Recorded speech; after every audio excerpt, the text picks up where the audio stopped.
Pour essayer, pour avoir une petite idée de quoi il est question, alors, euh, hop, on va tester tout ça, on va essayer de voir tout ça ensemble. Là.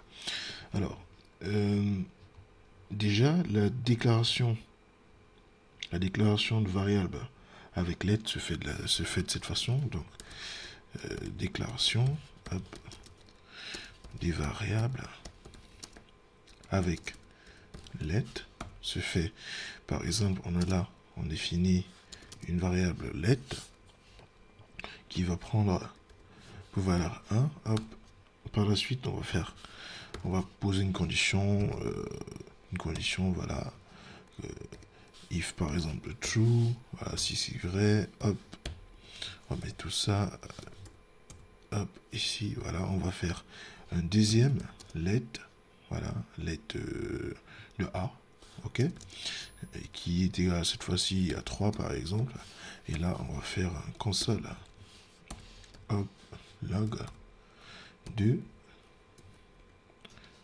3, de A, autant pour moi, voilà, de A, pour essayer de voir si le comportement est bel et bien ce qu'on attend.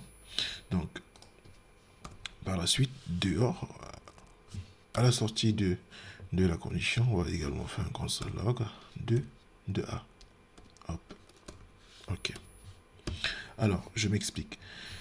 Avant de commencer, sachez d'abord, nous savons tous, pour les débutants, que vous soyez débutant ou expert, nous, en programmation, nous avons les notions de portée de variables.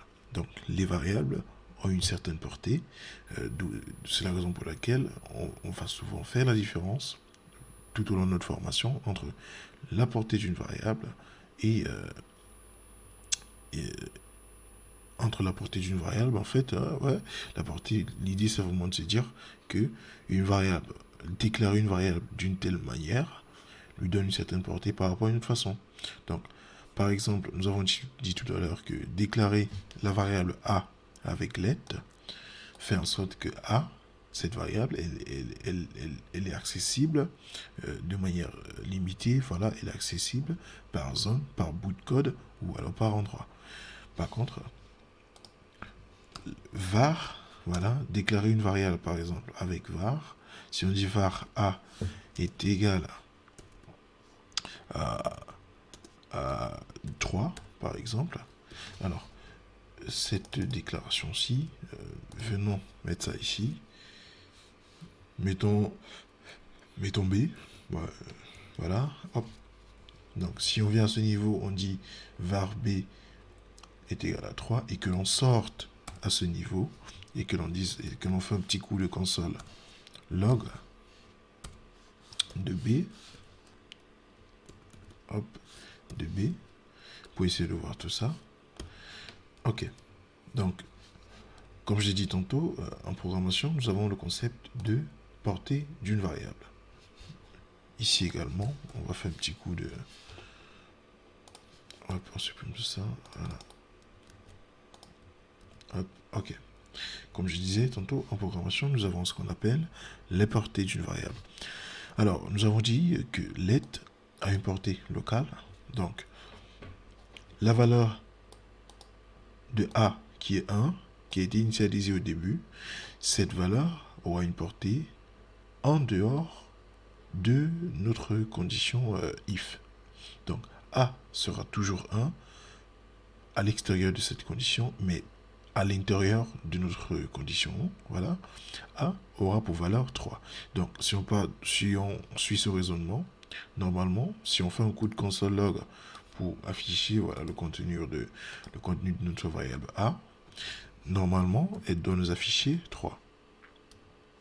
3.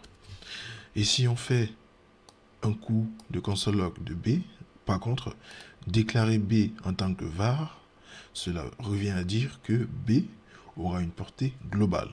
Autrement dit, ça veut dire que nous soyons dans cette condition ou hors de cette condition, B, voilà, si on fait un petit coup de console log de B, on aura toujours, prenons 9, voilà, prenons 9, changeons un peu tout ça, prenons 9, ok, hop, ok, donc Si on vient même à ce niveau, on fait un coup de console log de B, on aura 9. Que nous soyons ici, on fait un console log de B, on aura toujours 9. Hop, on aura toujours 9. Par contre, à ce niveau, si on fait un contrôle log de A, ça ne sera pas la valeur de A qui est dans la boucle, mais plutôt la valeur de A qui a été déclarée en dehors de la boucle. Donc, ici, techniquement, on doit avoir 1. Allez, on va tester tout ça. Hop, terminal. On va faire un petit coup de node. Hop, variable JS. Hop, ok. Là, nous avons 3, 9. Nous avons 3, donc le petit coup de console log A nous donne 3, vous dit que voilà, c'est bien 3. À ce niveau, on a 9. 9 qui est la valeur de B qui a été déclarée dans la boucle. À l'extérieur de la boucle, on a toujours 9. Donc, on va dire que B est une variable globale parce que sa portée est sur l'ensemble du code, est à l'ensemble du fichier. Par contre, let, elle a une portée limitée, elle a une portée restreinte, elle a une portée par zone, par bout de code. Et du coup, à ce niveau, on parlera de variable locale.